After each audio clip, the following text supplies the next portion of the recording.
Dunia di mana kita berada, dapat kita ibaratkan sebagai gunung di mana segala sesuatu yang kita katakan, baik ataupun jahat, akan bergema kembali kepada kita. Jangan beranggapan bahwa Anda telah berbicara dengan sopan jika gunung itu merespons dengan kasar. Itu tidak mungkin.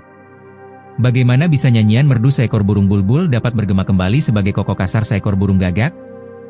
Atau seorang pria dengan suara yang fasih disalahartikan sebagai ringkikan keledai?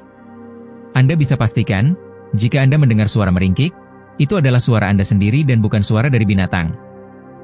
Ketika Anda merasakan hati Anda berkontraksi sedemikian rupa lalu kegelapan menyelimuti sekeliling Anda, itulah saat yang tepat Anda untuk bertanya pada diri sendiri, apakah, di masa lalu, Anda telah melakukan kekejaman terhadap orang lain?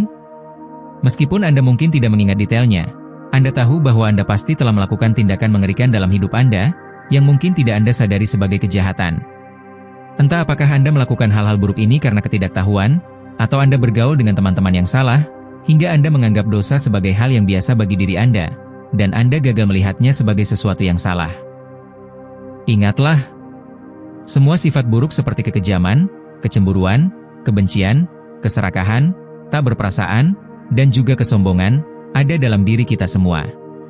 Akan tetapi, kita memilih untuk tetap menutup mata dan telinga akan hal ini, sampai kita melihat sifat-sifat buruk ini ada pada orang lain, dan kemudian kita dengan cepat melarikan diri.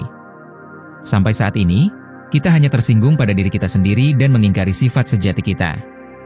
Diri kita yang sebenarnya.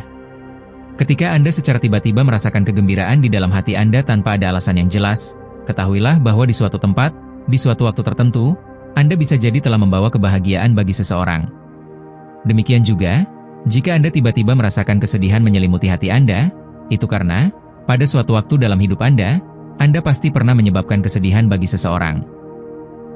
Perasaan-perasaan ini adalah hadiah dari di luar sana yang memungkinkan kita untuk memetik banyak pelajaran dari hal-hal yang remeh-temeh atau kecil. Anda mengeluh tanpa henti. Merasa bersalah atas kesalahan yang telah Anda perbuat. Mengapa tidak menebus kesalahan Anda dengan melakukan hal yang benar sekarang?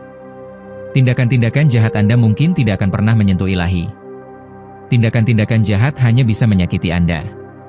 Setelah Anda mendapatkan kembali kehormatan Anda, seiring berjalannya waktu, tindakan jahat Anda secara bertahap akan memudar dari ingatan.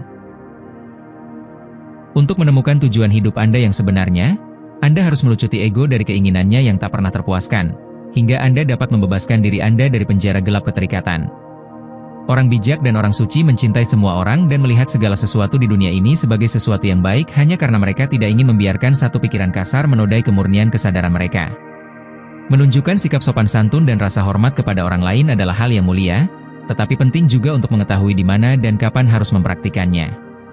Ini mungkin bukan waktu terbaik dan waktu yang tepat untuk memberikan penghormatan dan mencoba terlibat dalam percakapan saat subjek yang menjadi perhatian Anda sedang husuk doa. Mengabaikan seseorang ketika dia sedang terlibat dalam doa mungkin merupakan penghormatan tertinggi yang dapat Anda berikan kepadanya.